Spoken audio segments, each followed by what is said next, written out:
যে ঢাকা বিশ্ববিদ্যালয়ের লাইফটা আমার লাইফকে ধ্বংস করছে, আমাকে গ্রো তো করতেই দেয় নাই, ধ্বংস করছে। হ্যাঁ ধ্বংস করছে এই সময়টা। এটা ঢাকা বিশ্ববিদ্যালয়ের দোষ না, এটা ফ্যাসিবাদের কারণে। আমি আপনার গল্প বর্ষগুলো 3 ঘন্টায় শেষ হবে না যে কিভাবে ধরেন আমার নিয়ে আমার ঢাকা মেডিকেলের ফ্রেন্ড, বুয়েটের ফ্রেন্ডরা সবাই নিজেদের ব্যাপারেও এত হতাশ হয় না আমার কারণে, তারা যে পরিমাণ ডিসঅ্যাপয়েন্টেড ছিল, কারণ ওরা জানতো যে আমার কি হওয়ার কথা। ধরেন ইন্টার পর্যন্ত আমি ঢাকায় পড়ি নাই, কিন্তু ইন্টারের আগে আমি অন্তত জাতীয় পর্যায়ে বরিশাল থেকে এসে 5 বার ফার্স্ট হয়েছি জাতীয় বিতর্কে, কবিতায়, বক্তৃতায়। তাহলে আমি ঢাকা বিশ্ববিদ্যালয়ে পড়ার পরে আমি আরো গ্রো করবার কথা না? আমার জীবনের প্রথম যেটা ট্র্যাজেডি, একদম ছোটটা বলি সব থেকে, বিশ্ববিদ্যালয়ে ভর্তি হলাম, দ্বিতীয় দিন ক্লাস, পলিটিক্যাল সায়েন্সে তখন সেকশন ভাগ হয় নাই, প্রায় 300 ছেলে মেয়ে আমরা একসাথে। আমাদের একজন ফ্যাকাল্টি, উনি বিভিন্ন প্রশ্ন করতেছে, তো আমাকে একটা জিজ্ঞেস করলো, আমি উঠে বললাম একটা শব্দের উচ্চারণ ইংলিশ, আমি শুদ্ধ করে বললাম। উনি উঠেই বলল, মোল্লা মুন্সি ভুল বলছি, এসব করা যাবে না। উনি মানে আমার তখন আমি টুপি পরি, জামা পাজামা পরি, এবং এটা নিয়ে আমার কোনো দ্বিধা নাই। দেখেন এইটা আমি সোয়াব মনে করি না, আমি মনে করি কালচারাল আইডেন্টিটি। এটা মানে এর মানে আপনি প্যান্ট শার্ট পরে আছেন, টি শার্ট পরে আছে, এটা পাপ না। আর ওইটা পড়লে অনেক সোয়াব হবে, ব্যাপারটা এটা না, এটা কালচারাল আইডেন্টিটির ব্যাপার। তো একটু পরে আমার মনটা এত খারাপ হলো, আমার ব্যাগে অক্সফোর্ডের যে একটা প্রতিবাদও ছিল কিনা আপনার? এইটাই বলি তো, অক্সফোর্ডের ইংলিশ টু ইংলিশ পকেট ডিকশনারিটা ছিল।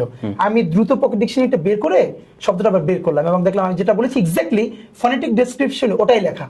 তখন আমি বললাম, এক্সকিউজ মি স্যার, মানে উনি আমাকে খুবই বাজেভাবে ট্রিট করেছিল, তো আমি ওনাকে দেখালাম। এরপরে সে ভয়াবহভাবে শুধু খেপলো না, আমার মাদ্রাসা থেকে এটা মাদ্রাসা বানাই ফেলছে, মুন্সি মৌলভী, এটা কোনো বলে আমাকে ক্লাসের মধ্যে বা সামনের বেঞ্চ থেকে তুলে সবার পিছনে পাঠিয়ে দিল। আপনি ওইটা ধরিয়ে দেওয়ার জন্য? হ্যাঁ, আমি কেন এটা আবার ডিকশনারি খুলে দেখালাম, আমার এত বড় স্পর্ধা। এবং আপনি ভাবেন একটা ইউনিভার্সিটির ছেলের সেকেন্ড ক্লাস, এত ছেলে মেয়ে নতুন, আমি কাউকে চিনি না, আমাকে সবার সামনে তুলে দিয়ে বললো এবং বলে, I will hell your life, কোনোদিন যেন আমার সামনের বেঞ্চে না দেখি। এটা কি মনে হচ্ছে যে আপনার পোশাক এবং আপনার আগের এবং সে বারবার মাদ্রাসা নিয়ে বলতেছিল, মানে ঢাকা ইউনিভার্সিটি মাদ্রাসা হয়ে যাচ্ছে, মোল্লা মৌলভী দিয়ে ভরে যাচ্ছে, এইসব ব্যাপার বলতেছে। এবং আমি যেহেতু জামা পাজামা টুপি, অফকোর্স আমাকে আরো বারবার মোল্লা বলতেছিল।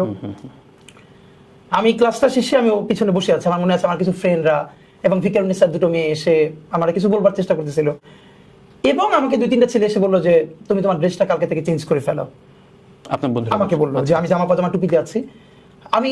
আমার মনে হচ্ছিল যে এই যে সবাই 90% মুসলমান বলে, তাহলে ওই মানুষের ট্যাক্সের টাকায় তো এই বিশ্ববিদ্যালয়ে চলে, আমি তো ওয়েস্টে নাই, ইভেন ওয়েস্টেও তো এত বাজে ট্রিটমেন্ট সব জায়গায় হয় না। আমি এটা সবের নিয়েতে না, কিন্তু আমার এতটুকু কালচারাল আইডেন্টিটি ধারণ করে আমি এই বিশ্ববিদ্যালয়ে পড়তে পারবো না, তখন আমি ভীষণ ডিটারমাইন্ড হলাম, পড়লে আমি এই ড্রেসই পরবো, আনলে আমি পড়বো না।